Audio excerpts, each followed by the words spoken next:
What's up, everyone? I'm Justin Burkholz. Thank you for watching. It's time for another book review. So this book I actually mentioned in my last video, so check that out if you haven't watched it. I borrowed this one from my father, and it's called Lost Treasures of the Bible by Clyde E. Fant, or Font, not sure how to pronounce that, and Mitchell G. Reddish. I just finished this up about a week ago, and this is a really cool book. I did share one article from it in my latest video about witchcraft, so if you want to see that specific article, check that video out. But for today's video, I'm just going to talk about the book, what to expect if you pick up a copy, and what I loved about it. All right, so Lost Treasures of the Bible. This book is really interesting. It's not just a historical book, and it's not necessarily even written in a straight, beginning, middle, end kind of narrative fashion. What it is it's a list of archaeological artifacts that have been found that have some sort of relevance to the Bible. So it could be that they mention a biblical figure, or that they have were part of some biblical story in some way, something like that. So the way the book is designed is really interesting. It's kind of chronological from the very earliest days of early Judaism, and then all the way through the kind of Roman Christian period. So each section of the book will have an article here. See if you can see that, where it says Sumerian creation myths. And then it has physical information about the artifacts. So it says the size, and it has size in centimeters and inches. The writing is in Sumerian language, cuneiform script. The provenance, so it was found in Lower Mesopotamia, modern-day Iraq. The date, so this artifact was dated to the 2nd millennium BCE.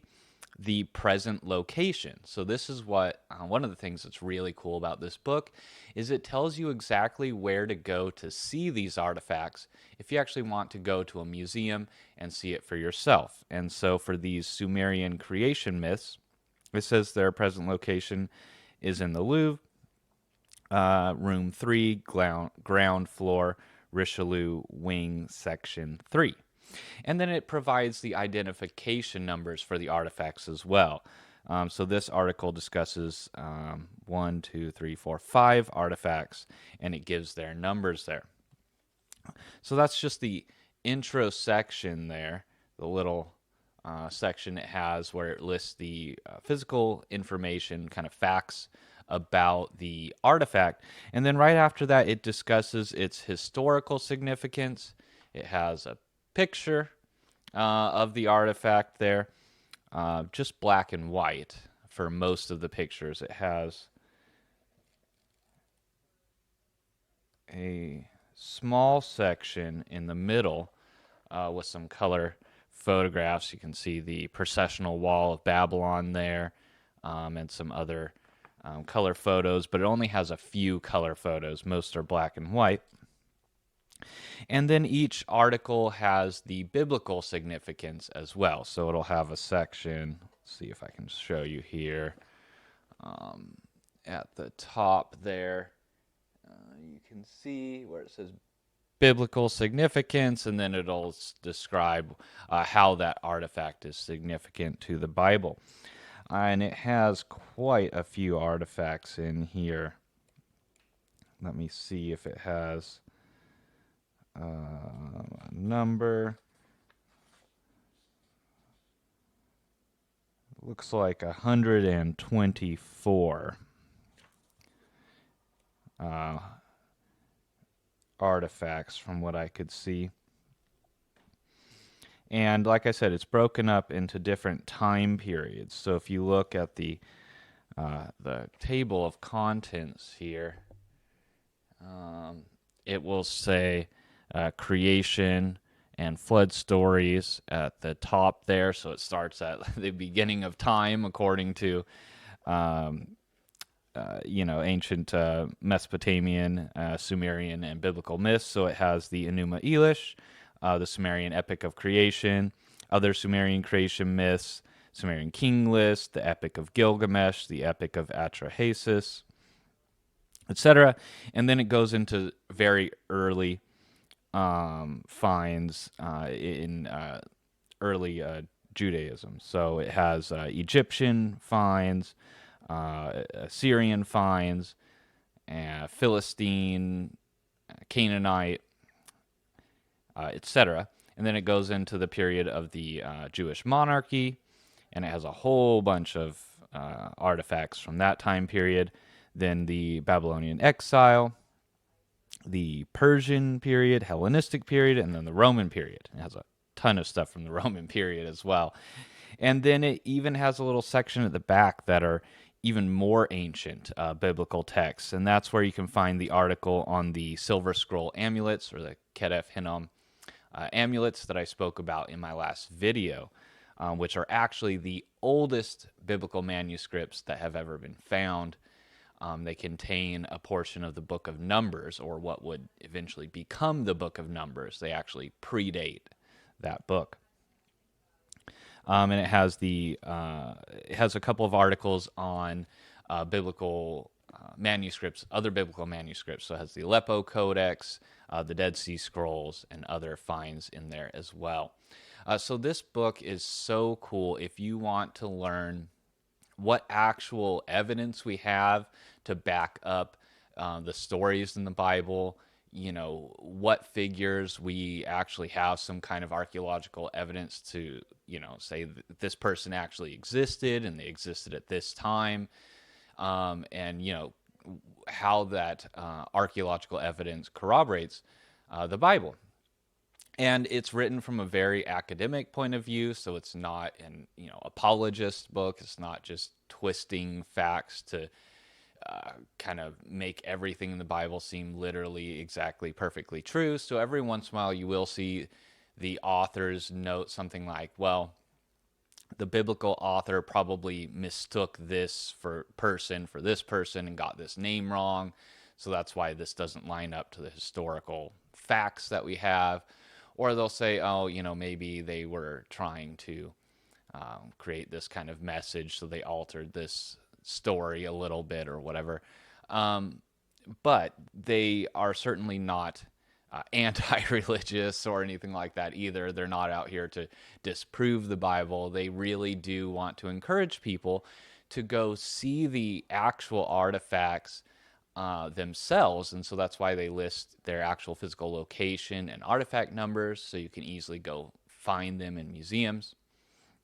And just to encourage people to go visit the museums and see these things for themselves and learn about the kind of cultural context in which the Bible takes place. So for me, being really interested in history and archaeology, I just loved this book. I thought the actual, getting to see what's actually on the tablets and the scrolls and other things, and, what evidence we really have to back up the Bible was really interesting to me.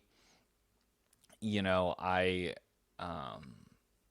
I found a lot of the cultural context that explained to be really helpful in understanding, especially the kind of like Old Testament or the older texts in the Bible.